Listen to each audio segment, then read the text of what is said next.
What's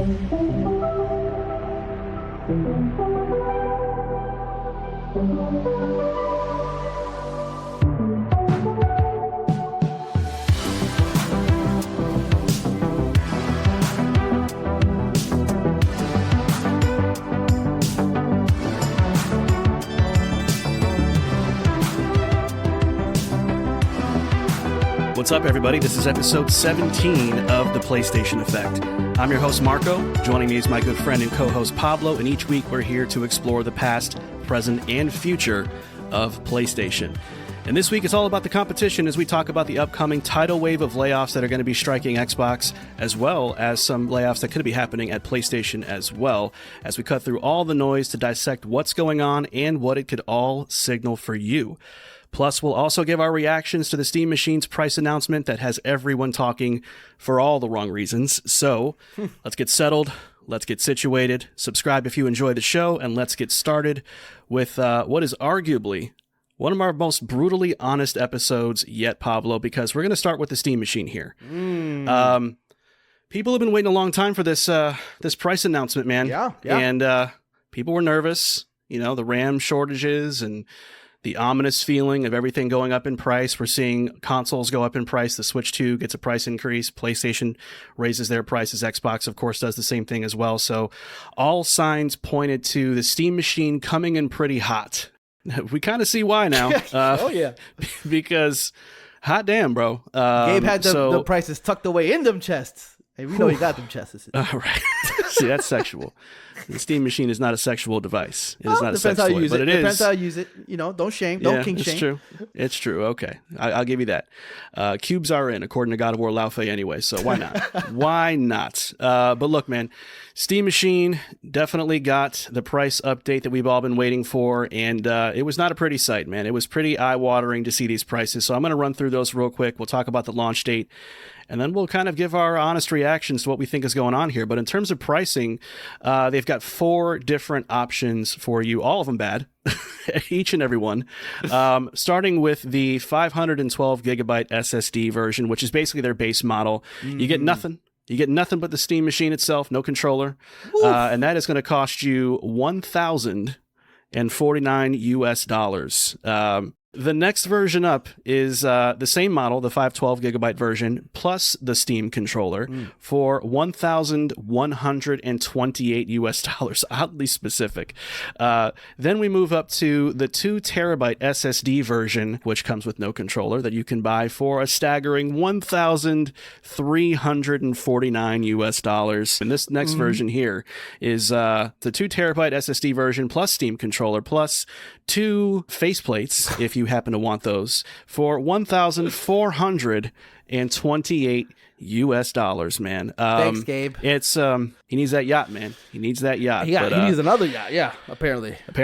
Yeah, man. So it's coming out June 30th. That kind of brings me to the question is, what do we make of this, number one, and kind of where we see this landing for them, number 2. So, yeah, Pablo, I'll give it to you first, man. Talk to me. What are you feeling about this? Yeah, the Steam Machine dream is dead. It's dead. We talked about this before, possibly this thing being something that can supplant consoles and be the new thing that you and I could get into, you know, explore our PC dreams and get in there and go into Steam and play all those indie games. I'm not paying this. I'm not paying any of it. I mean, what are we doing here? I understand that prices are high, but were they high when they decided to post these prices? Because holy shit. All of this is ridiculous through and through, Marco. I hate all of it. And it sucks because the machine itself has potential, you know? And we'll get into some more details about that because I got some things on that. But what do you think, man, pricing-wise? Yeah, it's hard to not sit back and go, what is going on here, right? Because on one hand, you go, okay, yes, this is a bad time to launch new hardware. We understand the memory shortages. We get all that. But even then, Pablo, the fact of the matter is, the Steam Machine is still weaker than the consoles that launched almost 6 years ago, bro. Absolutely. You know what I mean? It would be one thing if this was like a powerhouse where it's like, okay, wow, this is like a meaningful difference compared to the PS5, PS5 Pro, even the Series X and S. Great. Then I can understand why this is priced the way that it is. But I can't help but feel like we are paying the Steam tax for this device, right? Because everyone loves Steam. Steam is the best place to buy games. So many great sales. That's where a lot of people build up their catalog. And of course, you want to have the ability to play some of your favorite games in the comfort of your own living room and not have to jerry-rig your PC and connect it with the HDMI, do that whole shindig, or just live off the Steam Deck, which is starting to show its age. So I get that. But I think that's what this price really is about at the end of the day. I think it's about, hey, we're Steam. We know you want this. Yes. Because every time we raise the price of anything, you still show up. We raise the price of the Steam Deck. It's still sold out. Especially since they've already said it's going to be very, very limited quantities. So they already know it's niche to launch and that only the white whales are going to go ahead and pick this up, So they're not expecting this to blow anybody out the waters in terms of sales. They've already set their expectations, but they want you to believe that this is the next big thing because, hey, we're Valve, and we said it is. And it feels terrible, especially like to underline all the things that you said, weaker than the base consoles. It's technically not even remotely close to a PS5 Pro. I saw some things like Cyberpunk and Forza Horizon 6 could run at 60, but it's going to look like trash, And they said even if this is optimized specifically for the Steam Deck, it still will not blow away the base consoles like the Xbox Series X and the PS5. So it is just the proposition value is not there, period. Yeah, and that kind of brings me to like the who is this for question, which normally I don't like that question because I think there's definitely something for everybody, and I trust the fact that they greenlit this for a reason. It's just that who would want to go this path if you want to get into PC gaming on some level, or just go buy a PC? Buy a more powerful PC. Yes, there might be a little bit more inconveniences if you go Windows instead of Linux. I get that. Some people don't want to deal with Windows anymore, blah, blah, blah. I get all that stuff. But at the end of the day, you're looking at a price tag that makes it almost more attractive to go elsewhere. And I think that's a weird thing to kind of price yourself as a deterrent of your own hardware, right? Yeah. Now, again, the Steam zealots will pour in. They're going to get it because they want to be able to say they have it. But I think if you're anybody else, I would say keep what you have. Keep your Xboxes, keep your Switch 2s, keep your PS5s, PS5 Pros. You are totally fine. You're not missing out on anything. And if you are interested in getting into the PC space, going the traditional route, I think even with the memory shortages creating price increases, it's still better to go get your own thing or learn how to build your own PC than to just go and take some pre-cooked thing that is probably about $800 more expensive than it has to be when I look at like that top $1,428 version. That's just insane to me, man. But the faceplates, Marco. But the faceplates. Man, and those, look, wood grain faceplates, kind of cool. I gotta lie, it would look nice in my living room, but not at that price, man. I don't know what's gonna happen here. I would have, like, if this was priced at like $600 to $700, I would be like, okay, I can see this working out pretty well. Like, that would be the sweet spot, air quotes, for me. But where they are now, I just don't see this as being viable whatsoever.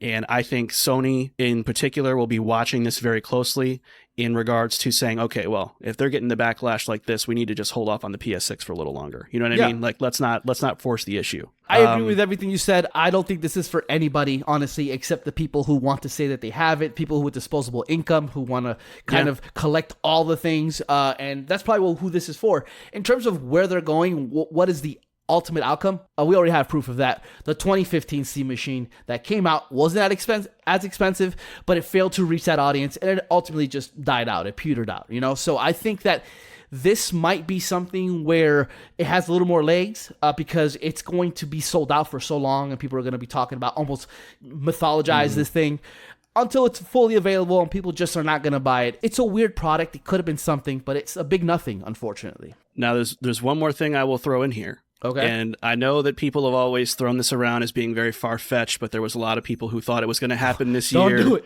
You know where I'm going. Yeah, don't do it. A lot of people thought, Pablo, let's just call it out, that Half-Life 3 was going to be interlinked with the launch of this Steam machine, and that was going to essentially be the killer app, customized and designed around the Steam machine's capabilities, and then that was going to drive everyone over no matter what the price is going to be. They don't even have that going on either, so it's really just, hey, just play your shit on this thing now. And that's, again, not a very interesting proposition. I hate to say it, and I'll be the bad guy here. I think if Valve thinks that's the way it's going to go, they have severely overestimated the IP of Half-Life. Because Half-Life had a VR thing called Half-Life Alyx, which was a sequel and a continuation of the story.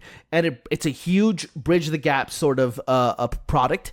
And they thought that was going to move their VR thing. I even forgot. I don't even remember. I blocked it out. And I mean, that went away too, to a certain extent. So it's just not worth it at this point. You know, a lot of people say, well, software moves hardware, and that's true, but it's the promise, the future, that's going to really bring these into homes. And if all they got is Half-Life 3, a sequel to a game that came out years ago, that they're going to have to wait another fucking half a decade or plus more to play another one of these, it's not going to be a thing. It's not going to happen. Yeah. It's not going to move anything. I think in closing for me, and I don't mean to say this in like a sadistic kind of way, right? Just to kind of preface this, but I think it's time for people to finally stop evangelizing Valve, right? Yeah. We all get that Steam is cool for all the reasons that Steam is cool. Absolutely. But Valve as a business, they have, to your point, when you alluded to like their previous attempts at, you know, controllers or hardware, they haven't always done the greatest job. Now, some will argue this is just a matter of bad timing because of the shortages. I think it's more than that, but I will say just in closing that all of these big businesses who are in the business of putting out gaming hardware will at some point or another punch you in the mouth. As a fan, you were going to take some licks, and I think a lot of people thought, well, it's not going to be Steam. Xbox is going to do it because they step on rakes, and PlayStation's going to do it because they're asleep at the wheel, and Nintendo's going to do it because they're Nintendo. Like, this is proof that Valve is on bullshit time too. Yeah. Okay? Yeah. So, no more of that they can do no wrong kind of nonsense. That's not true anymore. Absolutely not. And look, I will say this. The original rumor going around last year was that this was going to be a thing that was entry level, and there was a price going around of $399, $499. If that was the case, if that was the initial intent, then it's just too bad that this is where they are because of the fact that it's so expensive for these parts. That would have been something to really take a look at $399, at $499, absolutely. But that's just not the case. You know, this is the reality that we live in, and they're deciding to still launch this thing and charge people this amount of money. So, you know, it's one of those things, like you said, the Valve could do no wrong. Valve could do no wrong. Man, maybe put a little twang on that thing. Just a twang on that. Maybe on the Steam front, you know, they got that down packed. But when it comes to hardware, they've shown you failure once and over again. And even with the Steam Deck, which is possibly the most successful hardware piece, it's still a niche product, and it just got a crazy price increase. So again, another punch to the face for people who might want to have gotten into this ecosystem. Just not happening. Yeah. Yeah, it's a strange time in the industry overall, and this is another one of those signs. It's like, yep, it's everybody, guys. It's not just one or two companies like you think it is, and that brings us to our next topic, man. Because look, dude, from studio closures to layoffs, PlayStation and Xbox are in the headlines for what's shaping up to be another absolute bloodbath. And as one would expect, Pablo, emotions are really running high right now, to say the least. So what we're going to do is we're going to talk through kind of what's going on in terms of what we're hearing the rumored layoffs and closures will be for both respective platforms. We'll kind of give a little bit of the lay of the land as well to kind of summarize what we know so far of like what they've closed already, how many layoffs they've already done, just to kind of get the full picture of what they've been up to since this generation has began, because it has been pretty ugly since day one. And I think we'll start with Xbox, man, because that definitely is the platform that is in the headlines the most. So let's talk about it. Let's set the table first, though, with kind of walking through the layoffs and closures that have happened this generation since 2020. So they've had roughly around 6,000 or so layoffs. That's not a concrete number because it does get a little muddy with Microsoft as a whole, and you kind of don't know where people are sort of relegated to. Right. But they've closed 3 total studios so far. That is the Initiative, Arcane Austin, and Alpha Dog Games. And now, Pablo, there are some pretty big rumors and reports coming from The Verge, Bloomberg, and so forth that they are going to be cutting or either hopefully spinning off the following studios. And that's starting with Double Fine, so rumored closure, but they are in active negotiations with Xbox to go independent. Same goes for Compulsion Games, the makers of South of Midnight and We Happy Few. They're trying to spin off if they can, but we're not too sure what's going to happen there. And then Ninja Theory, which I think maybe took people the most by surprise, is also rumored to be getting closed, but they are also looking to, part ways with Microsoft and stay alive. And that the Senua trailer was shown at the Xbox Games Showcase to help draw investor interest in the studio, from what we hear. So that's a lot to take in, right? And of course, we don't know the full extent of layoffs and closures. Asha Sharma talked about the Xbox reset and that they are going to make decisions that are going to be uncomfortable to see. So there could be very much more that we don't know about just yet. We'll probably find out, I would guess, early next month, as the new quarter kicks in. But Pablo, as of right now, I want to kind of start with asking you just kind of an honest question. Sure. Are these studio closures justified or unfair? Yeah, taking all emotionality out of it, I think the answer to that question is a little more complicated. I would say it's both justified and also unfair. The thing is here, Marco, is Xbox bet on Game Pass. I'm not making any declarative statements here about the failure of Game Pass, whether or not it's a failure. It's just we are here because of Game Pass. Phil Spencer took that big swing and decided to grow the studios in order to let other AAA studios cook, to have these smaller studios kind of come in and release games on a consistent basis.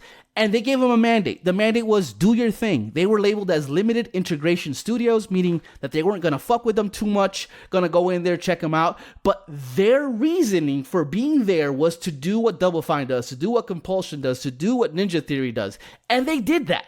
They did it. I mean, you see the weird shit that Double Fine puts out, Yeah. They did do this. However, Phil Spencer took that chance. Big swing, big bet. Seemingly is not paying off, therefore there are consequences. So is it justified? Is she going in there, Sharma going in there and making rightful decisions in terms of the business? Absolutely. It's in the paperwork. You see it.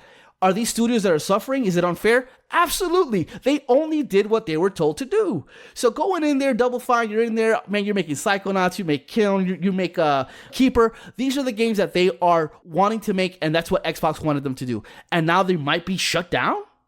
It's like, hold on. This is what you wanted me to do. So the answer to that, like I said, it's unfair, but it's also justified. All in one. It's very complicated. It isn't black and white. What do you think? Yeah, those are really interesting takes. I mean, I agree with a lot of what you said. I have a few differing stances on it, but I'll kind of get there. I think overall, I mean, look, if we're headed for a bloodbath, as they say, then if I had to handpick which studios would probably be most at risk, it would be Double Fine, Compulsion, and Ninja Theory. They weren't doing the greatest before they were acquired. Let's be honest. Double Fine had to kickstart Psychonauts 2. They didn't really have a lot of backing, so they needed help. And of course, getting the Microsoft bag certainly helped out a lot. Compulsion Games tried their best with We Happy Few. It had potential, but it just didn't fall into what everyone's expectations were. And Ninja Theory, I think, had a lot of potential as well. They, of course, had a longer history of, just putting out a lot of things, being under PlayStation for a while with the Heavenly Swords of the world, and then kind of doing their own thing, but they lost their way as well and needed that lift with Microsoft to kind of get where they needed to be with the kind of budget that they wanted to be able to pull off what they were going for. So I think the reality of the situation is, I'm going to try to cut through a lot of the rage discourse and kind of get to it and just say the thing, right? Double Fine and Compulsion, to start with, they didn't pull their weight, man. To me, I think one studio kind of outright refused to make games that people actually want to buy, and that's Double Fine. I get that Phil Spencer said, go be creative because you're Double Fine and that's what you do. But you have to find balance between creativity and viability. And I don't think that they succeeded there because you can cork yourself into a corner. If you go way too far into left field and you've got us walking around as lighthouses or fighting as flower pots, that's just too out of control, right? And it's okay to be weird, but you have to rein it in enough to make sense to people when you show these games off. And I don't think that they succeeded at doing that. I think they lost interest in making games that people would actively want to go buy and just thought, well, we can just go be creative and weird over here in the corner. And now under this leadership, whether we like it or not, Asha's like, well, that's great and all, but that doesn't fit what we're trying to do anymore. And it's time to kind of reevaluate the fit because, look, you could have just made Psychonauts 3, but you didn't. And now you're kind of stuck in this no man's land where it's going to be a few years out before you make the next thing, right? Now, Compulsion kind of similar. Like, look, you took a long time after We Happy Few to make South of Midnight, and we found out that it costed $100 million to make. And the game, obviously had its charm stylistically, music was cool and all that stuff. But when your game design is so bad that you have to have a skip combat button to bail people out of the awful design, that's a problem, right? So that becomes a quality issue, and now it becomes a matter of, it was a very expensive game that may have won awards a la Hi-Fi Rush, but it didn't matter in the end because no one cared. Even when it got ported to PlayStation, no one cared, right? So I hope that both of those studios can spin off and go independent, but they won't get very far if they operate the same, even if they do get, free from Xbox. Now, Ninja Theory. Okay. I don't mean to sound heartless about it, especially as someone, Pablo, who loved Hellblade 2 more than most people did. And I was excited for Senua, the new Senua game. I thought it looked really cool. Here's the reality of the situation, Pablo, and I think you'll agree, right? Truth be told, no one really gives a rat's ass about Hellblade like that. That's and true. I hate saying that, right? Because I do like the IP, but both those games, Pablo, they sold like warm tap water. You know what I mean? Doing another one kind of defines insanity better than Voss damn well could in Far Cry 3. You're just doing the same thing again, hoping for a different result, and it's not going to work that way. So my only beef with that, and I want your take on this too, is showing the game at the showcase was really not a good idea, dude. Like, whether both parties were in on it or not, or what, it was just Xbox, it doesn't matter. The showcase is for fans and not prospective buyers. You know what I mean? Yeah, here's the thing, and I'm going to go into conspiracy theory here a little bit. I wonder how far along that Senua game actually is. If that 2027 was just another way to entice studios to purchase them, that would have been real fucked up. Because, man, the short turnaround and the fact that they knew they might get shut down or spin off and they still release that trailer, that's just super lame, dude. I would be shocked if the studio does get spinned off, if that game even comes out in 2027. I doubt it. Yeah. Yeah. I do want to say one thing, Marco, and, I kind of want to do a little pushback on a specific studio, and that's Double Fine.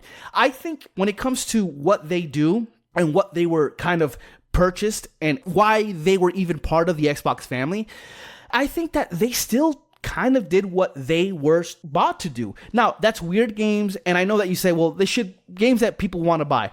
I understand that, and I think the onus is always on the studio to make themselves undeniable, but I think Double Fine is a weird studio on its own, and this is the kind of things that they do. And when you look at Compulsion, $100 million to make a game, that's not Double Fine. Kiln specifically was a game that they kind of did in a game jam a couple of years ago, and you could tell, but it's still a cheap game that's weird for them, and it's a add-on to the Game Pass, which is what Phil wanted to do. Whether or not Asha came in and gave him the rundown of what's going on now, it's really hard to turn course in such a short period of time. So that's why I feel that for them specifically, more than any of the studios, it's unfair for them. Because Compulsion, like to your point, they spent $100 million in that game. Ninja Theory, Senua Sacrifice, Hellblade, that's not a IP that sells a lot. And to your point as well, when Xbox bought them, they were literally weeks away from closing their doors. So they would have been closed anyway. So it's just one of those things where they are in a real tough spot, but I also understand, Yeah, and now I will give some blame to Phil Spencer on this too, saying you cannot hand $100 million to a studio that's fighting for its life and say, go follow your heart. You can't do that. You cannot do that, Pablo. And so I will agree with you that they were doing what they were thinking they can get away with doing. But I think the blame kind of goes both ways. I still do blame the Double Fines for taking the Microsoft bag and wasting people's time. But I also blame Microsoft for not stepping in and managing these studios a little bit better and not just saying, I'm never going to tell them what they can make. No, you kind of should, because now we're in a situation where we don't have a new Elder Scrolls. We don't have a new Fallout. Yeah, you do need to say something to these studios. You need to get them on the right track. And I think now that they're correcting that course with Asha's leadership and the new team they're building, I think that's going to change. But it's just frustrating because I hate that these studios kind of maybe deserve it a little bit. That's what I hate, because I don't want to be in a position where I'm defending corporations. I'm just being pragmatic. You know what I mean? Yeah. So they deserve it in that when you look at where they want to be, Xbox, they don't seem to fit that mold, because they specifically have said that they want to refocus on AAA games. They're pillars of their companies, tentpole games, and these three studios do not make those sorts of games. Period. So it's not that they deserve it, it's just that they don't fit. And in the case of Compulsion, Double Fine, and even Ninja Theory, they never really did fit. And it was just one of those things where it's filler. And one of the things about Phil that we've talked about before, maybe not on the show, but just us offline, is that we've always thought that Phil, and this is a sentiment that the internet has also echoed, is that Phil should have been a little bit more hands-on with studios. Yeah, that's what I'm saying. Yeah, 100%. Yeah, and you're right. The fact that Double Fine made Kiln and they did a Keeper, Phil knew about those games and he decided good to go. So when the boss tells you you're good to go, you feel okay, everything's good, let's do it. So yeah, it's just one of those things where the new regime comes in, they will absolutely look like the bad guys through and through. But when you look at the specifics, when you look at the numbers, this has to be done, especially when we talk about what Xbox has communicated to us, to the consumers, when we know where they're going. So this is why this makes sense, and this is why it's justified. It isn't us defending Xbox as a studio or any corporation, because that's not what we do here. It's just simple facts. That's just the way things are going down. Yeah. Well, let's move on, though, because I want to ask you another question. As we kind of alluded to, these are the three studios that are being talked about right now, but if Jason Schreier is right and his reports of potential closures are just the beginning, Pablo, who else, if anyone, do you think could be at risk here? Yeah, I mean, the word reset is being used. I don't think anyone is safe. I guess if I had to guess, studios like In Exile, Coalition, Halo Studios, Playground, Turn 10, those are probably safe. But then again, I don't know. So I would say if I'm looking at the next studio, oh man, I hate to say it, it's probably Arcane. Now, I don't know. Arcane Leon. Yeah. I don't know what the deal is with Xbox in terms of what they would have to do legally in order to close the studio off in ZeniMax or in Blizzard Activision. I don't know if that's something that has to have some kind of, they have to talk to their board and it's a little bit more trouble than it's worth. But taking all that out, because I don't know the details, I think Arcane, I love Dishonored. Xbox bought them and decided to do everything but Dishonored. Yeah. Mismanagement, fumbled the bag. They were pleading with them to please cancel Redfall. I'm like, no, we need the games for Game Pass. And I'll make a Marvel game and Blade. What a bag fumble, brother. If I would say it would be Arcane, that would be the studio that it breaks my heart to say it would be them. Yeah. Yeah, and it's definitely morbid having to kind of think about this question, right? Because you're like, the answer you want is nobody. But I think realistically, I think every studio is going to go through layoffs. They're all going to get slimmer, number 100%. One. But in terms of closures, though, I would agree. I think that Arcane Leon, please no. I would be shocked. I would be shocked if Arcane Leon survives this reset. I would. The reality is, and I mean, now, I don't hold Dishonored in as high a regard as you do. I will say Dishonored 2 did underperform. Deathloop came and went. Blade is probably another case of bloated ass budget, troubled ass development. So I'm looking at this and I'm saying, okay, I would love to play Blade. It's one of the few Marvel franchises I actually really, really like. But I'd be lying if I said this didn't feel like Perfect Dark all over again, man. This like dream come true project that never had a realistic shot of ever getting done well.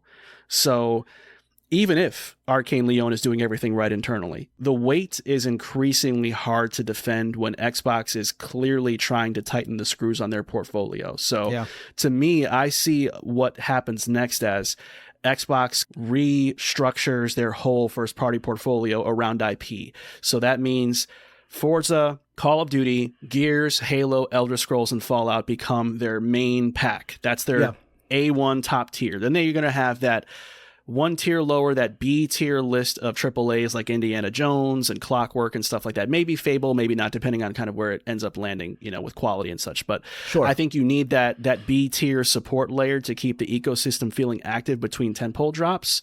But it only works if studios stay disciplined instead of making more of these cutesy bootsy passion projects that no one buys, which is why, we don't need another Pentiment. We don't need more South of Midnight. Yes, these games won all the awards in the world, but they didn't sell copies. They didn't increase Game Pass subs, and they damn sure didn't sell consoles, right? So I think that's what you're going to start seeing is like, we're going to start building around IP more than just, hey, we're going to have a studio that's going to go do something. We don't know what. That's over with. And here's the thing, and I don't know if people have talked about this, but I've thought about this. Arcane is a great studio that makes a specific kind of game. what is the expectation versus reality that they're going to release a Blade game that people are going to actually want to play? Meaning, what is the expectation of Blade? Is it going to be a third-person action-adventure game sort of like Wolverine? Are people expecting that? Because Arcade don't make those games. They make stealth-based games. So are you going to have a Blade game where it's a stealth-based game, right? Sneaking around, which in the comics, there are elements of that. That's not completely out of left field.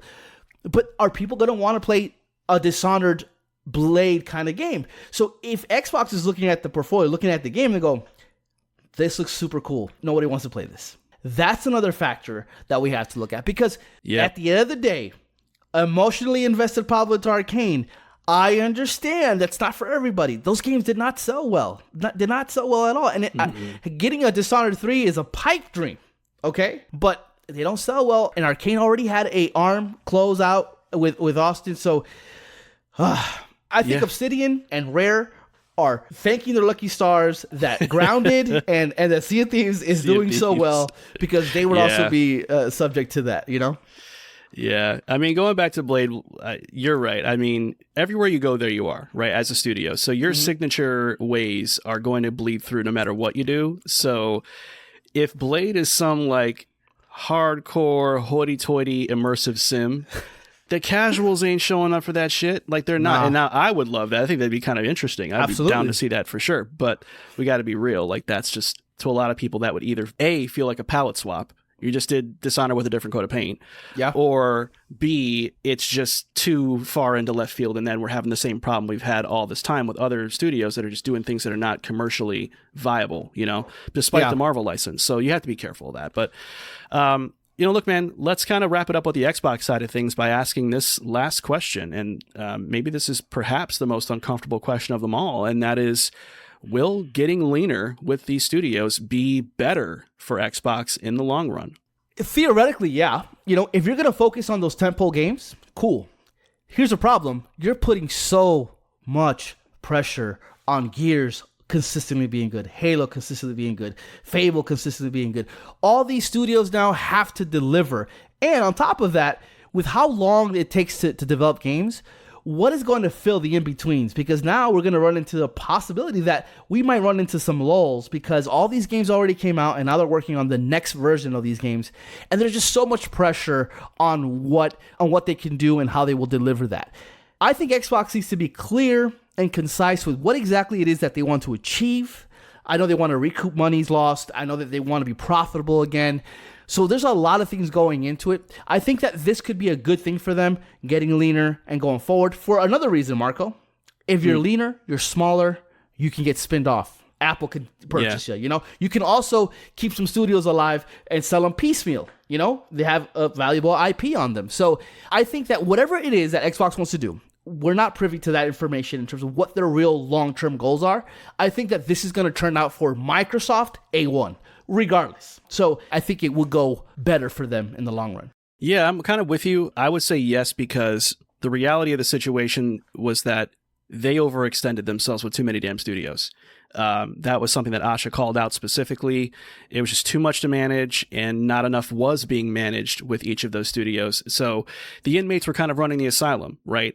And now you're in a position where, yes, the double fines are on the line, the compulsions, the Ninja Theories are all on the line, but if you're Xbox, you have to embrace that. You have to embrace the pressure of making sure Halo is good enough, making sure Gears is good enough, because you can't keep putting the pawns on the chessboard and saying, well, those are the most important players in the game. At the end of the day, you live by and die by your top tier IP. And if you don't make that work, bad things happen. A la Starfield. Like, Starfield was supposed to be everything for Xbox. That was going to be the new flagship, and obviously that is done, right? For the most part. You can't have more of those situations, but you also can't keep wasting time on these little micro projects either. So yes, it is time to kind of double and triple down on those top tier IP, that S tier, that Forza, the Call of Duties, the Gears, the Halos, the Elder Scrolls, Fallouts. You need that, and you have to take what comes with it. I'm sorry. I don't feel bad about the pressure, because, you know, I love Xbox. This might be a PlayStation podcast, but I really love Xbox a lot. And I just don't want to see them continuing to say, hey, we're struggling over here with the big stuff, but take more of the little appetizers. Like, I'm tired of living off of appetizers. And whether you're doing exclusives or not, Pablo, if you're sending PlayStation fans appetizers, it's still not going to go down delicious.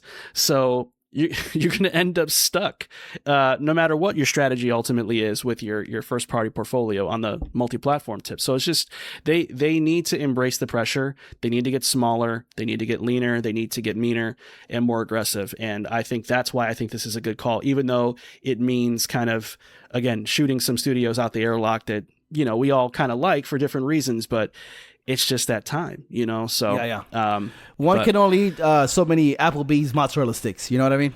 Hey, I know this guy. I know what he means. It's a good time, man. I'll get back there for days, but it's gonna be delicious. But listen, I have a surprise question for you that I just thought of right now. Yeah, being at all the changes happening at Xbox, is Game Pass long for this world? Will we be seeing Game Pass in the next 2 years, or are they going to sunset that thing? Because if you look at all the problems that Xbox has had in the last 10 years, it has directly been caused by Game Pass. Again, I'm not saying Game Pass is a complete failure, but Phil bought those studios because of Game Pass. He overextended because of Game Pass, and he bet big on Game Pass. Can they remove Game Pass as is and still be viable as a company? Okay, so if they're getting leaner, and if they are putting exclusives on some level back on the table, I will say this. I could see those exclusives not being on Game Pass. So I can see alternate reality, right? Let's say Gears of War E-Day, exclusive on Xbox, just like it is now. But I could see a world where they say, because it's exclusive, you got to buy that thing a la carte.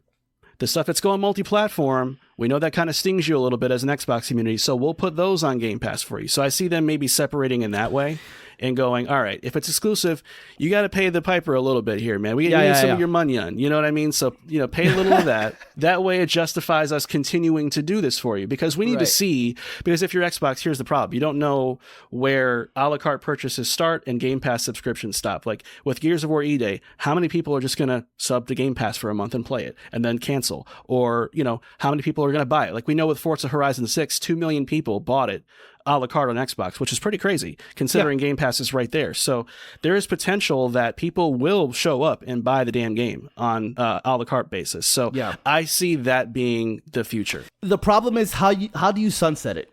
And I think that the perfect way of doing it is telling us, hey, in 2028, Game Pass is going to go away. However, I don't think it's going away. That's my point. No, I think it's staying.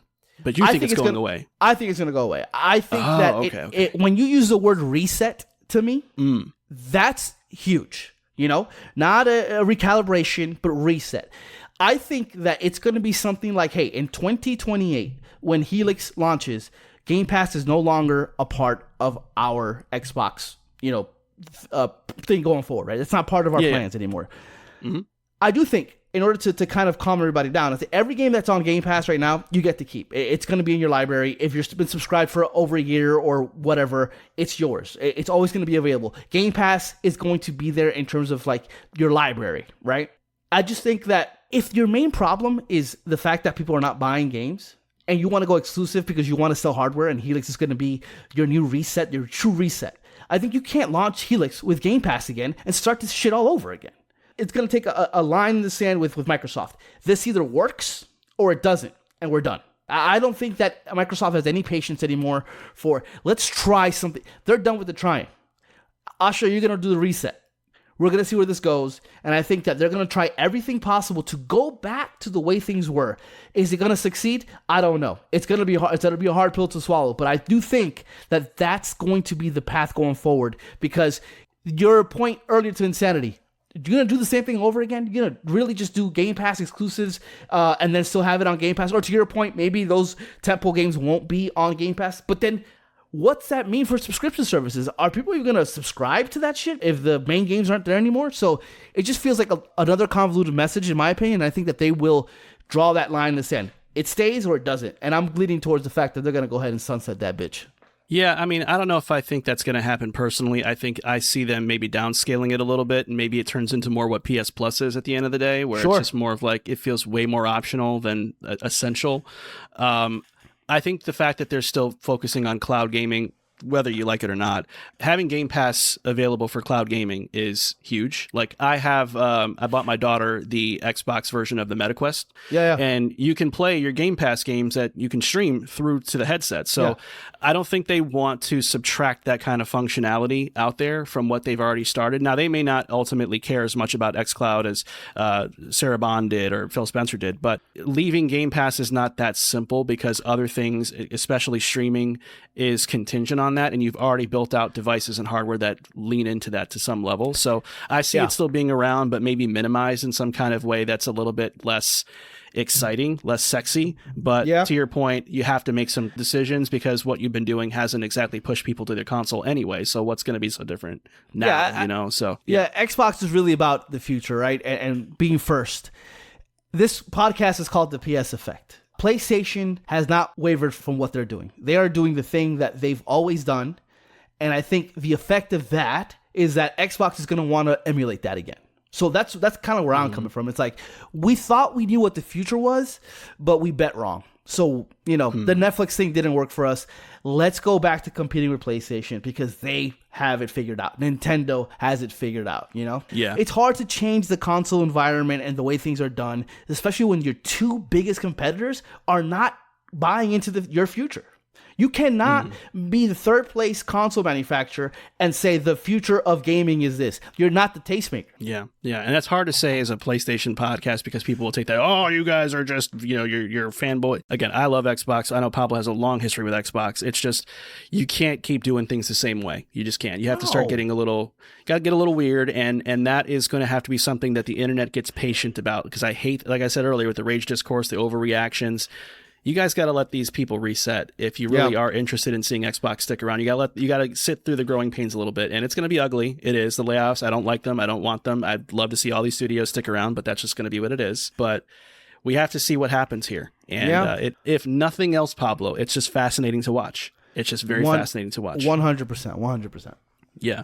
But PlayStation, don't think that you're going to just slip out the back door like we ain't got something to say to you. You are being called to the front of the congregation, as it were, because we're going to talk about what we're hearing with layoffs. Now, no closures are being rumored right now, but there is a very specific layoff rumor that we'll talk about in a second. But let's get the lay of the land first. Let's talk about what's happened since 2020 on the side of PlayStation. And people will be surprised that in some ways the numbers are a little higher than Microsoft's, which is kind of crazy.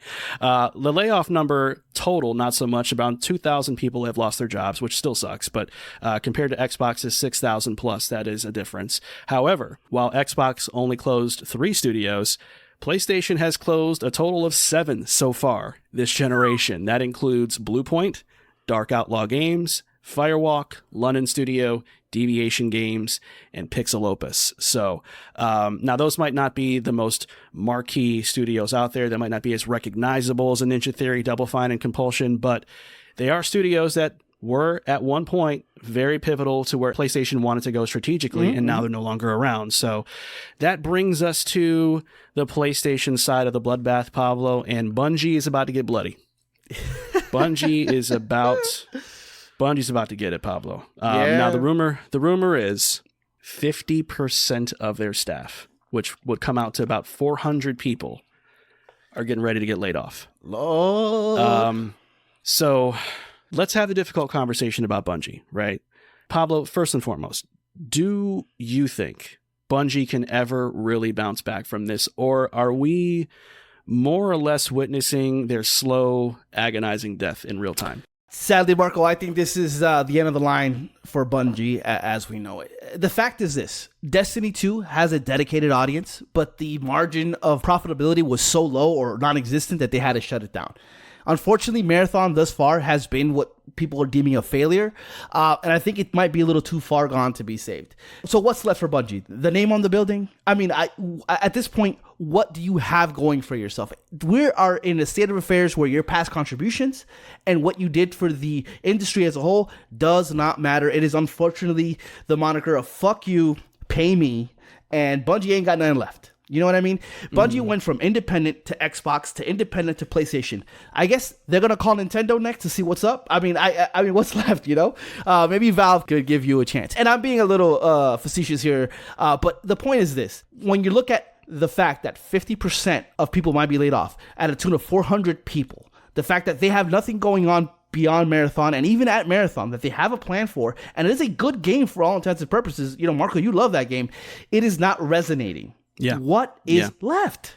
You know, and it's sad because Bungie is a legendary studio, the creators of Halo. Their contributions to first-person shooters on consoles cannot be measured. It is extraordinary. But that was then, this is now. Yeah, man. Look, I mean, remember when I said, when we talked to Xbox, like, I don't like being put in the awkward position of sounding like I'm defending corporations, right? I'm just trying to be pragmatic. But with Sony, man, I can't blame their ass. I can't blame them. I can't blame Sony in the slightest for saying, dog, we spent almost $4 billion on you guys. Ish. And in that time, I mean, look, if half the team is getting laid off, I'm sad for the jobs lost, but I'm not blind to the reasons, right? They mismanaged Destiny 2 into the dirt. Marathon's fighting for its life. And Sony clearly isn't interested in funding a Destiny 3 as some expensive apology tour for Bungie to get their reputation back. I mean, I can't fault them, right? Because at the end of the day, Bungie came in talking big and talking tough. We know what it is to be the leaders of live service. Not only can we show you with our games, but we're going to help you with the games that you're making from other studios. We're going to go in there and tell you how sticky they are, you know? And there goes Factions 2. And there goes the Spider-Man live service game. So Long Twisted Metal live service, right? But we know what's up. Check out Marathon. No one checked out Marathon, Pablo. And I love Marathon. I've played it before we recorded today. I love the game. But man, those numbers are spooky, and so is their future, because they just don't have an answer. And trying to pitch Destiny 3 as some last-second Hail Mary is not going to do it. I don't care how many people show up to Destiny 2 to lift those Steam numbers up like they're doing right now. I don't care if it's 100K. I don't care if it's 200,000 people, 300,000 people. You can get everybody in that damn game right now. Destiny 3 is not happening because Sony is not about to lose more money on what has already been a complete wasted investment with Bungie. And so the reality is, I think we are witnessing the beginning of the end.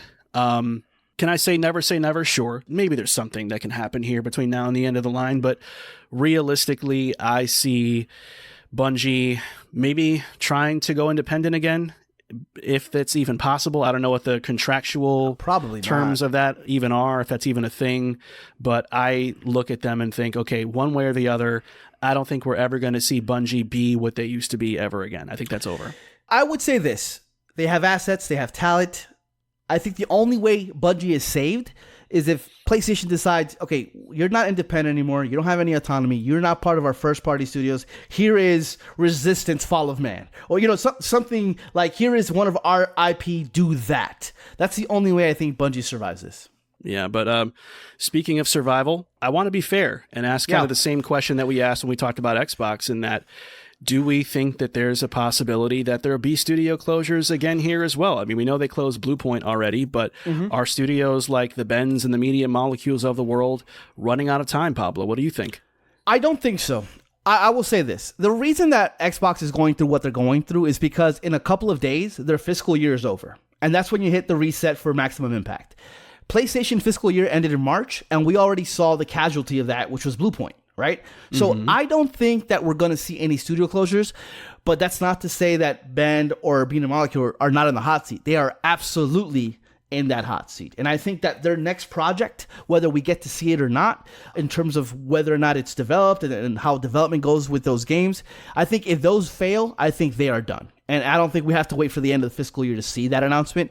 But I definitely think that the Bend and the Media Molecules of the world in the PlayStation family are in the absolute hot seat. They are also fighting for their lives, whether we know it or not, because at this point, you know, you got to put up or shut up, and Ben and Media Molecule, their next project has to be really good. Yeah, I actually fully agree with you on this. I think by this time next year, Pablo, I think we'll know their fate. I think we'll know what happens to them at the end of the day. The reality of the situation is PlayStation cannot afford more Saros type of situations where it can be a really good game, but when it comes to sales, it comes up shorter than Diddy in the loins. You know what I'm saying? So you can't have that problem permeating through other studios. So the reality is, if they don't come out hot with like something really good, really interesting, really captivating, whether it's a new IP or a return of an old IP, they are going to be on the hot seat, like you said. And I hate kind of defending corporate business tactics, but I can't slam cupboards about that if that's what happens. Yeah. I can't get mad. The reality of the situation is the reality of the situation, and that is that Media Molecule has dropped the ball for a long time. Little Big Planet never turned into a big deal. Like I joked about a few weeks ago, the Dreams project turned into a damn nightmare. Nobody wanted to buy that thing. And if you're Bend, you have pitched 35,000 different projects, and man. PlayStation's been like, nope. And so what does that mean about Bend Studio? Like how bad are the pitches? You know what I mean? So that's the kind of questions I start thinking about. I'm like, okay, is it a problem of you like coming up with a bad idea, or is your capability to execute that idea so bad that they're like, don't even try that. Don't even go there. You know, so that's my concern, is that they don't necessarily have the chops at this point like they maybe used to. But it's going to get nasty out there. But again, we saw how this was going to go from miles away, because a lot of these studios, like I said, just didn't pull their weight. I will say PlayStation is doing something that I kind of like, is that they doubled down on Housemarque a couple of weeks ago. I think last week even. Which is good. And that's a good thing, because you're kind of, telling everybody, we understand that the game Sorrows didn't sell great, and they are a niche studio in short, but we are behind them 100% to continue doing what they do. Whether that's a mistake or not, it's good to have your corporate bosses behind you, having your back. And that's why I think that they're in a place right now with the closure of Blue Point and some things that they're changing around within, that they are in a good place enough to where they're not really threatening other studios, I don't think, for closure. I think that what they want is, give me the best possible game that you can possibly give me, and then we'll judge you on that. And I think that that's possible, probably what's happening here. And so that's a good sign for the future of PlayStation going forward. It's all been doom and gloom for all these consoles, but it looks like to me that PlayStation, at the very least, has figured something out, and they have at least, hopefully, the economical backbone and the money underneath the mattress to fund these studios a little bit longer, hopefully. Yeah, we'll have to keep an eye on it and see what happens in the next few weeks, man, because I think even past the PlayStations and Xboxes, I mean, you look at Ubisoft, you look at EA, I mean, we're hearing, BioWare could be in a little bit of trouble, and you're starting to hear some things about some studios that are a little bit like, oh man, that's part of my like gaming lineage right there, and they're in trouble too. What does this mean? Are we ever going to get that Splinter Cell remake? Are we ever going to get the Mass Effect sequel? Didn't think about that. So there's just a lot of things that are happening right now. So what I would kind of urge people to think about is get out of the platform specific mindset of, PlayStation's bad because they're doing layoffs, and Xbox is bad. Everybody's going to be doing it. The bloodbath is non-discriminatory. It's going to happen across the board, and it won't be very pretty to look at all. So we just have to kind of buckle up and see what happens. We will definitely be here to follow up and comment on whatever the final word is on all of these rumored layoffs and closures across the industry. And when we do, you can check us out every Tuesday to catch up with us and get the scoop. But in the meantime, that is going to do it for this week's episode of The PlayStation Effect. Before you go, please be sure to follow our show if you enjoyed this conversation, as brutally honest as it was. But it was a great time talking with you all about video games, so stick around with us for more of these episodes to come. But until next time, stay safe, save often, and see you next week.